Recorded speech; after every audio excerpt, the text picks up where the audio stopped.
Hello there guys and welcome back to the channel. So today is quite interesting day, not only because we received Alliance for season rewards, but also because effectively this is the hard cutoff moment where people actively start executing their plans for the following season.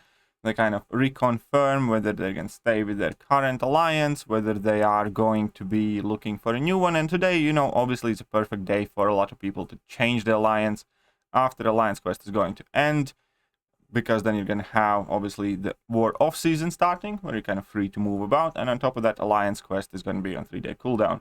So I do expect to see quite a lot of, you know, alliance moment. As far as the exact time periods go, this is the perfect time. But there is you know, obviously even bigger reason why I am making this video right now, because for virtually about a year or almost a year, we got these weekly compensations that sent us 5 alliance war potions, some alliance revives, and not irrelevantly, also the alliance specific 3-minute boosts, which obviously had, you know, the reason for them being introduced was quite clear and obvious. It's because of all the game issues. Now, realistically, as a grown-up, reasonable human being, everybody should be able to understand that not everybody had that many input issues to warrant this big of compensation. This compensation, in my opinion, overall was, you know, somewhat an overestimation how much problems everybody's having in the war, especially considering that a lot of problems players instinctively learned how to play around for.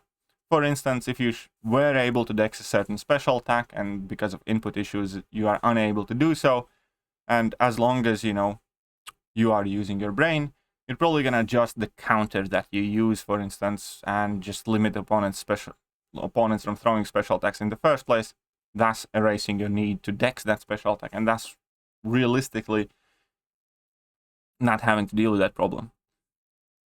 And that example, you know, I'm sure is applicable in plenty of different situations where even if you are suffering from some game problems, you learn how to play around it.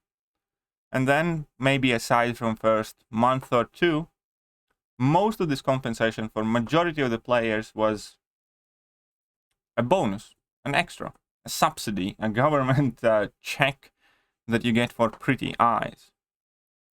I'm not saying by any means that it was for all the players or that no compensation at all was needed, but the amount that we got was quite significant. And obviously, Kabam, in typical Kabam fashion, took away this compensation without really addressing the issues. If anything, the game inputs are about as bad as they have ever been, if not worse, right now. And there are a lot of problems with the game, which obviously causes more potion usage. Also the fact that we do not get any compensation at all whatsoever, and the compensation that we did have right about now should have kind of run out for a lot of players. You know, because for a while you probably kept it in your inventory, no, but your messaging's not claimed, then you claimed it at the last moment, last day, and kind of made it stretch out for as long as possible. I know I did. I always waited till the day before the message expires to claim the compensation and then use it. Ultimately accumulated, you know, full stash and some overflow. But this is the first season where we don't have that anymore. And this compensation, without a doubt, also enabled a lot of players to compete much, much higher than they would normally be able to afford to. People who would never think of pushing Plat 1 on Masters were pushing Plat 1 on Masters because, well, quite frankly, you know, it's more fun than not pushing anything, and, you know, why not? The best possible use you can find for these free resources and free boosts. Either let them expire, or try to work for better rewards. It's not, you know, a bad thing to do. It's the reasonable, rational thing to do to try and kind of come on top of considering the circumstances and, you know, benefit as much as possible from that. And now that it's gone, well, we're going to be presented with several problems. And also, another thing that's worthwhile mentioning is that obviously Kabam did this entire potions revamp type of thing where they moved away from the glory potions, introduced the loyalty potions, than adjusted amount of loyalty directly from Alliance War, and that is an entire discussion in itself. But all that being said, basically, the war economy has changed drastically in last few weeks, last few months. We can't use glory for potions anymore. We have to use our loyalty. And on top of that, there is no kabam subsidy or Alliance War cost, which inevitably will force a lot of people who were unable to compete at high levels before all of this started move back down to where they were before. But also, obviously, it's now a very messy situation where we can't really measure properly the impact of people who always played at the same level relatively highly, and question whether they will be able to carry that out. And that is exactly why I'm making this video. I want to hear your thoughts. I want to hear your opinions of your own personal experience right now playing Alliance War without the compensation, with the loyalty potions, and what your plan is. Because I have heard from quite a few players in my live streams that basically say, I have virtually empty stash, I have relatively low amount of loyalty, and you know, if I want to keep playing Alliance War, I'm either going to have to spend a ton of units and money, or I have to move down. And that's, you know, again, is part of this process, which most of the people, obviously, will be, majority of the people will be looking up unfavorably.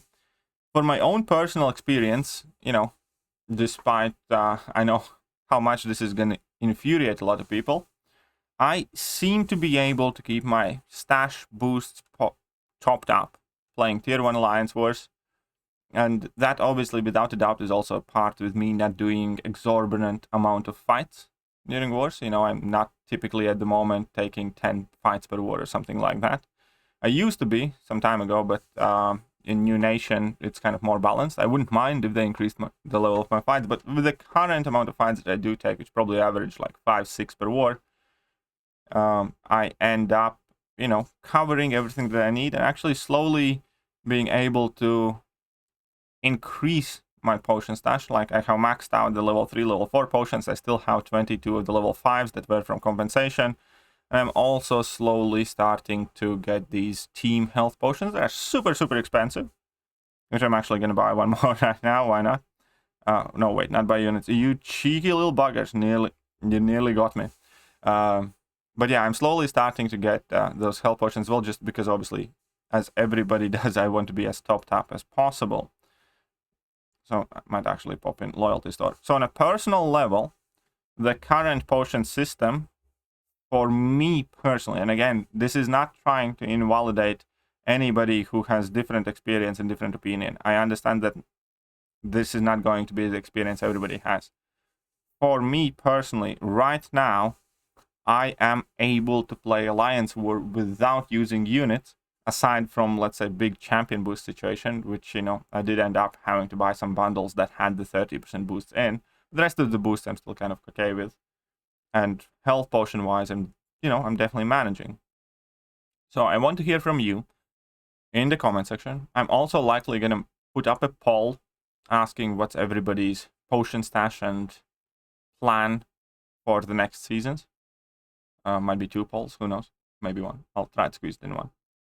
Because obviously, this yet again is going to make competitive Alliance War scene, in my opinion, smaller. I think this compensation, inadvertently, was one of the best things to happen to Alliance War, because it invited more people to take part. Let's face it, if we take it, the rewards are far from a good incentive to spend your resources on. The rewards, quite simply put, are just not worth it. As an example of New Nation, we placed in Masters, and, you know, we got 9,000 tier 3 alpha, 11,400 tier 6 basic fragments, you know, and then the 6-star shards and stuff like that. But you could get very similar amount of 6-star shards by playing fairly casually, getting, you know, Plat 1, for instance. Still 6-star Nexus and only 5,000 6-star shards less. And, or Plat 2, 30,000 6-star shards. You know what I mean? The rewards improvement that you get is absolutely 100% not justifying the effort that it requires to earn them, especially when we are sitting next to, a monthly event. This month around gives you 11,400. So it gives you exact amount of rank 4 materials in a monthly event to everyone that it gives you for finishing in top 10 in the world for Alliance War Masters. There's a very, very, very huge kind of disconnect in rewards proportionality, because this requires virtually no effort, and 5 minutes a week in Alliance War requires a ton of headache, ton of stress, ton of resources, and for prolonged periods of time. So that much is obvious, right? Pushing Alliance War for rewards is not worth it. But given an opportunity to compete, given this compensation to more people, therefore virtually eliminating the entry cost, did increase the amount of people competing significantly. And as an end result, Alliance War was much, much, much more competitive and fun. You see, before this compensation, we always had like 4 alliances, 5 alliances that were pushing Alliance War and were skilled. Virtually every single season, they managed to be up top there. The end result of this compensation being distributed for such a long period of time allowed a lot of players acquire Alliance War experience, improve their Alliance War planning, strategy, discipline, which is extremely important in Alliance War. And that led to us having like 15, 20 alliances that can beat anyone at any given time virtually. Yes, there are GT40 that are like, very, very strong. And then, Alliance, which is a merger of ASR and Kenobi, which are, let's say 2 objectively the strongest alliances at the moment in the game. But anyone else matching anyone else, like, PBT matching SSX1 or us matching SSX1, New Nation against SSX1. All of those wars were always tight, were always narrow, were always close, and were very competitive. And as end result of that, you had way more fun in Alliance War. Like, if you were thinking in terms of how good you want to make Alliance War as a game mode and put your profit aside without trying to push players to use as much units and items as possible, then the compensation did a marvelous job, better than anybody ever has come up with at Kabam on purpose to improve participation in Alliance War, to improve people's enthusiasm for Alliance War. Compensation did have that effect. This is one of those things where, from bad things, there stems some good results. And all these input issues, effectively, why the compensation led to Alliance War becoming much, much better game mode. Now that's going away. And I guess what I'm asking you is, what are your plans for Alliance War? Are you out of potions already? Do you need to step back? Do you plan on playing Alliance War, even though rewards investment, rewards and effort investment is clearly not worth it? Or maybe you're still kind of running low, but you're still going to try and hang in there, and you're going to try and manage it the best. What is going to be your approach, your opinion about Alliance War? As I just did my best to kind of explain mine, but I do feel that I'm clearly going to try and play in the same alliance, try and push the war, because I do think I can manage. I don't expect everybody else to be too. I do think that, again, Alliance War is going to get a lot more tedious in a moment. I think Alliance War is going to get a whole lot smaller towards the top levels, because there are going to be way less alliances actually actively pushing, boosting, healing, and trying to get to the top with the compensation going away. Let me know what you guys think, and I'll catch you guys soon. See ya.